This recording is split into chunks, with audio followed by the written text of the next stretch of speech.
Dr. Sundus, Yahya, are you around? And Dr. Mourad, Salam. May I, I'm a medical physicist, right? So may I invite the keynotes for the next presentation, Dr. Julie Gralow. She's the Executive Vice President and Chief Medical Officer of ASCO. Dr. Julie Gralow, please.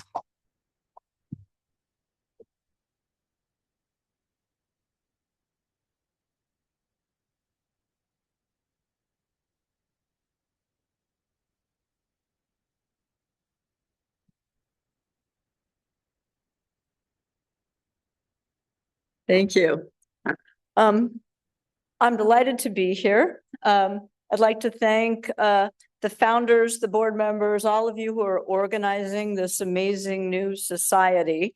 It made me reflect back on when ASCO, the American Society of Clinical Oncology, was first organized. That was 1964, and we had 50 members. So I'm expecting that however many years, that's 60 some years from now, you will have the 50,000 members that we now have. A little bit about ASCO as I start. Even though there's that American in the name, American Society of Clinical Oncology, we are a global organization. Our member is about 60% US and 40% international. We have about 51,000 members in over 170 countries. And we offer free membership to those in training. And a couple of years ago, right around the time I joined as the Chief Medical Officer, we made membership free in low and lower middle income countries. In the interest of giving this talk, I asked our team to break down the specialties of those who are members of ASCO. I mean, we are mostly medical oncology, hematology oncology, and I don't have a pointer, but those are the teal and I guess it's purple looking. But after medical oncology and hematology oncology, radiation oncology is the next discipline most represented within ASCO. And here it looks gray, and there, I don't even know what color that is, purplish. It's the one that's number 3 in terms of the members. This is our strategic plan. I've been asked to talk about from evidence to equity, delivering high quality cancer care everywhere. And you can see our mission. It involves equity and quality cancer care. Our mission is conquering cancer through research, education, and promotion of the highest quality patient care. One of our core values is evidence. We are all about evidence. And then in our strategic plan, one of our 3 pillars is all about access. We want to remove barriers and we want to promote access to high quality, equitable cancer care and patient-centered research.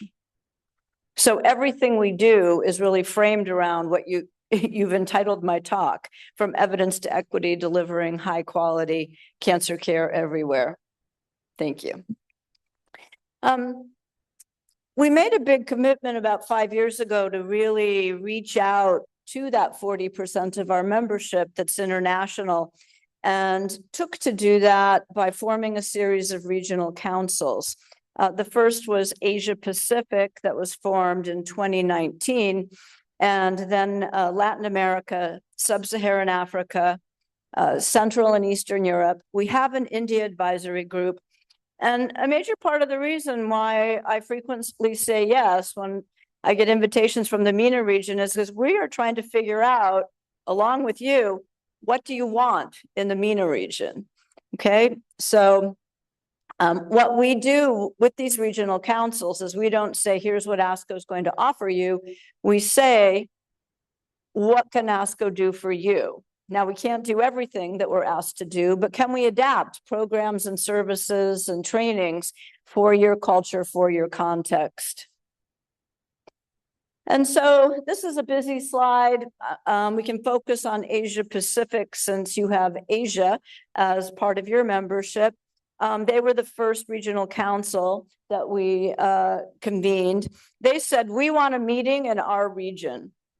And so we do have a meeting we call Breakthrough.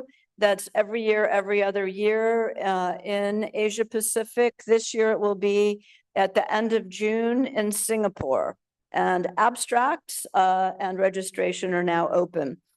They said, we want a site, a focus site in a low income setting where you partner and you provide education and quality care.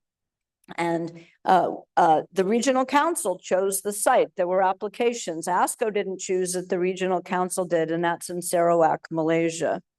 They said, we want a version of your leadership development program that's very popular, but we want it for Asia, tailored to our culture, our context.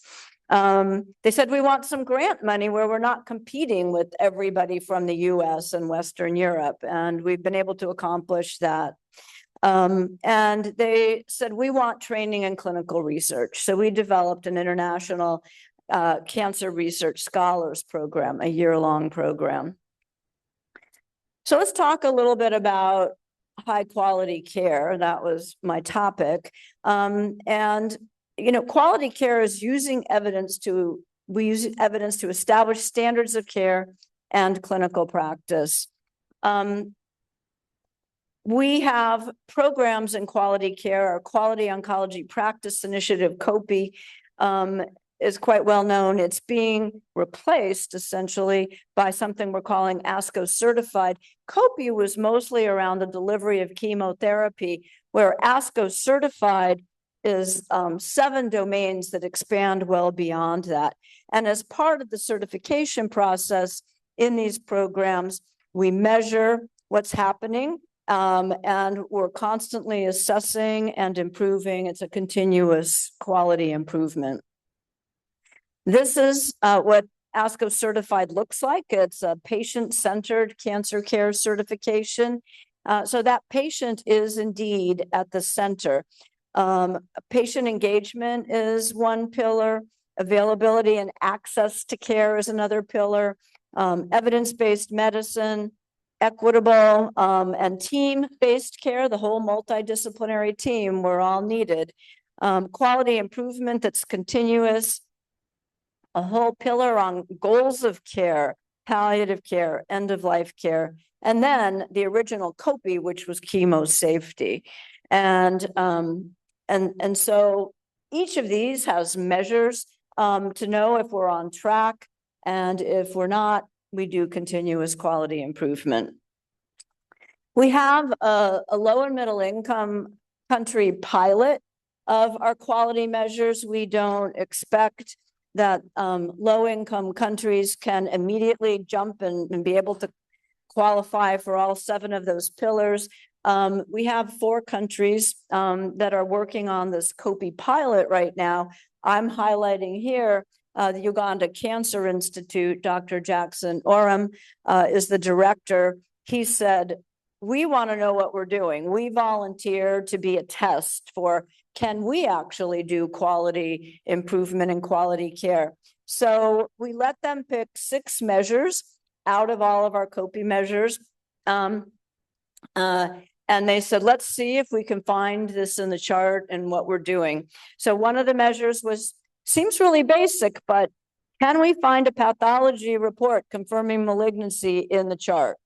I mean, you can't treat a patient if you can't find that.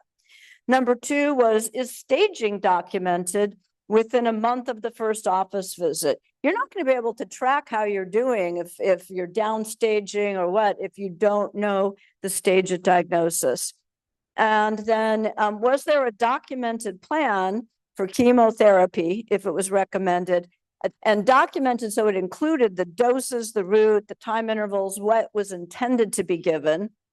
And then as a follow-up to that, was there documentation that could be found in the chart that said what they got? You know, did you document who's getting the full intended dose or not? And then we wanted height, weight, and BSA if we were giving chemotherapy, and we wanted pain assessed by the second visit. And I will tell you, Dr. Oram was frankly shocked when they did their initial assessment. They couldn't even find pathology reports in many of the charts. And how can you be a multidisciplinary team if the chart that's going from clinician to clinician to clinician, and not everybody's on the same page? But I will tell you, they've now done 3 rounds of quality improvement, and they are up in the high 90s in all of these right now, and they are taking on the next sets of measures that they want to do. So really applaud him for taking that on, being willing to show, wow, we are really not up to speed, and then bringing his team on board to get them up to speed. I told you that our regional council got to choose an International Cancer Corps site. There were applications. They had to be from low income settings. And Sarawak General Hospital in Malaysia, which is a government referral center, was our first International Cancer Corps site in the Asia Pacific. What we do with these International Cancer Corps sites is we commit to training in multidisciplinary care, multidisciplinary tumor boards. We do virtual and in person. Palliative care was a big priority at this center, and we promote quality improvement. So Sarawak was getting ready, is still getting ready to do our quality oncology practice initiative. And now, after several years, Sarawak is graduating. We've had intense relationship with them for several years. And so they're graduating. We will put out a call for a new site in the Asia Pacific region, which will be chosen by our regional council, and Sarawak will be part of the mentoring of the new site. Part of quality care is evidence-based medicine. And so we at ASCO, many societies put out clinical practice guidelines where we use evidence to establish standards of care in clinical practice. These are where we have our clinical practice guidelines. But I will be the first to admit that ASCO has, even though we're very trusted, we do great systematic literature reviews, we are slow and we're not comprehensive.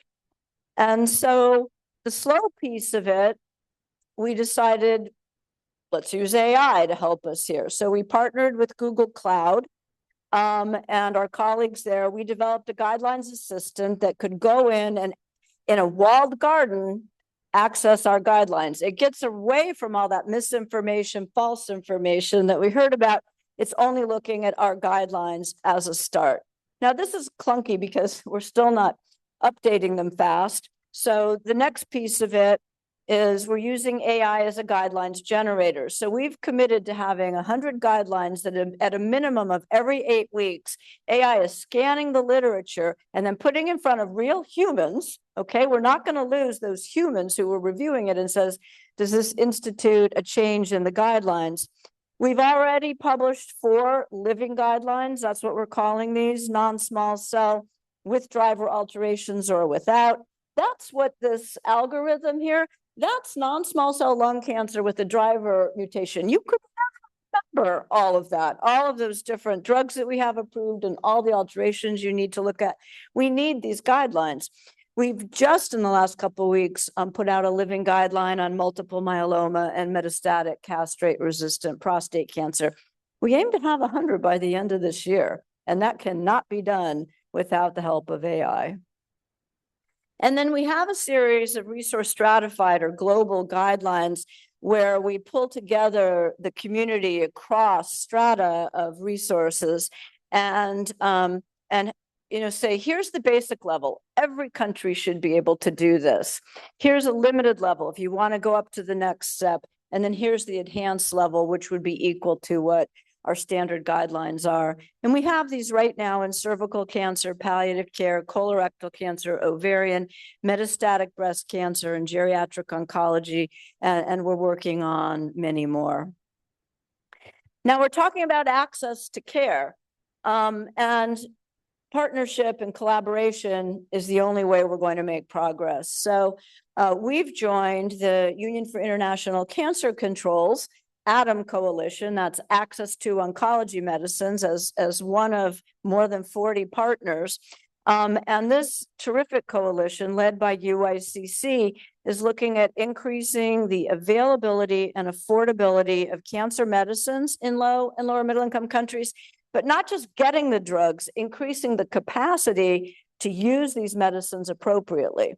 And that's really where ASCO comes in. We're not about getting the drugs or the drug delivery or the regulatory and all of those aspects. We are a partner in education, capacity building, guidelines development, and quality care. And it's really exciting. And we have Zanab here. We have kicked it off in Mongolia. And Zambia and El Salvador are right behind with MOUs with the government. Uganda and Honduras are actively in the works, but there are 46 target countries ultimately that we hope to include in this. Now, we can't improve cancer care without education and training. And so this is an important part of what we do and what our regional councils do. We have international courses. And we collaborate with societies and institutions in putting these on around the world. Most of these are 2 to 3 days in person, but we partner with Project ECHO to do some of these virtually. The primary topics that are available are, to the theme of this meeting, multidisciplinary cancer management and tumor board development. We also have courses in palliative care, cancer prevention and screening for the primary care community. We have an international clinical research course, and then we have train the trainers as part of this. So in the upper right, this is a multidisciplinary cancer management course in Nairobi, Kenya recently. Each of these multidisciplinary courses, you pick 2 focus areas, 2 disease types you want to focus in. Frequently, it's breast and cervical, but you get to choose the types of cancers you want to focus on. And then in the bottom right is a Project ECHO palliative care course in Nepal that was virtual.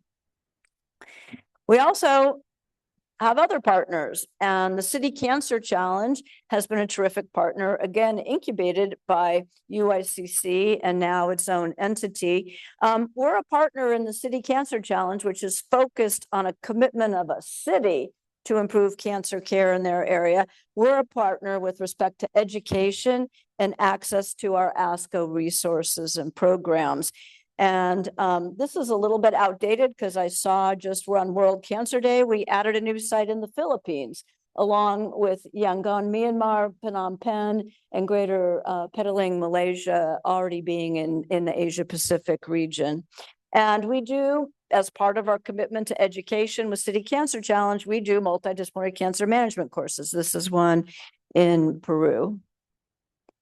In clinical research, until we prevent or cure every single cancer, we need to keep improving. We need to be doing research, and we need to be doing research that is contextual, that it is done with respect to the population and the cancers around the world, not just in the high-income countries. So we highly support global equity in clinical research, and we are very committed to partnering in conduct and training in clinical research. Our regional councils have International Clinical Research Scholars Program. That's a year-long program. There's 2 in-person meetings. You're paired with the mentor. You develop a research idea over the course of that year. So we kicked that off in Latin America. We had one in Ethiopia. And the Asia Pacific one, the applications have closed. I don't know who's been selected yet, but that'll be taking place this year. We also fund research, and these are specifically ASCO Conquer Cancer grants and awards with a global focus. We have an International Development and Education Award. That's the IDEA Award. Our Young Investigator Awards, we have several that are tagged to be global oncology specific. We have an International Innovation Grant. That's a small grant, $25,000 to do a quick project. We have a long-term international fellowship award or life award which we've just revised it, but it's 3 to 4 months. You can partner in Canada and the US and have a mentor, but it's a year-long kind of mentorship program. And then we have an International Women Who Conquer Cancer Mentorship Award. And in the little schema over in the bottom right, you'll see this isn't just about medical oncology projects, and it's all the specialties, including radiation oncology.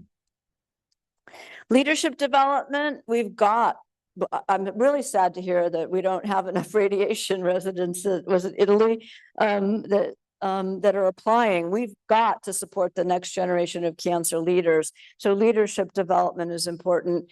And as part of our regional council activities, we have leadership development courses. We've had 2 rounds in Asia Pacific, 1 in Latin America, and applications have just closed for 1 in Eastern and Central Europe.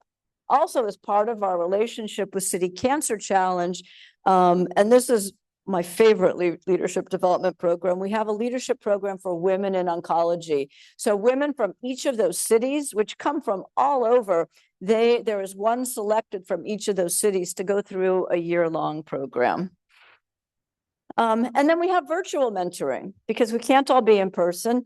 So we have a virtual mentoring program where you get a mentor outside of your own institution to address your unmet career needs. And we actually partner with multiple international societies to make this virtual mentoring program available to their members. And if you look at the little table on the bottom right, we started with just a small number domestically back in 2018, 2019, but in the 2024, 2025 year, 64 virtual mentor and mentee pairs that were international and 91 that were domestic. So I'll close with that. The topic was from evidence to equity, delivering high quality cancer care everywhere. ASCO's vision is a world where cancer is either prevented or cured, and every survivor is healthy.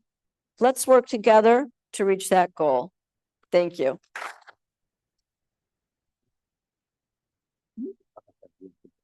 Okay, but we can do it later in the global. Okay, is there any question for Dr. Gralow? This bright light here. Yeah. It's really bright up here. Yes, maybe I'll do a quick question. I know we are late. If anybody wants to do a pilot program here, this copy, what will they have to do?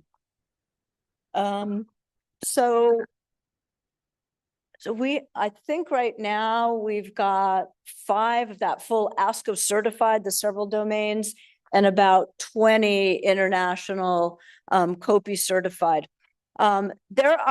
For us to do a certification in a country, there's actually a legal review required because some countries, for example, UAE requires that we be incorporated in some way within the country. So I can announce, because we've gotten requests from Egypt, UAE, other MENA states. I was finally able to free up some money so that we are starting our legal review in UAE, also in partnership with ASTRO, because ASTRO is looking for help.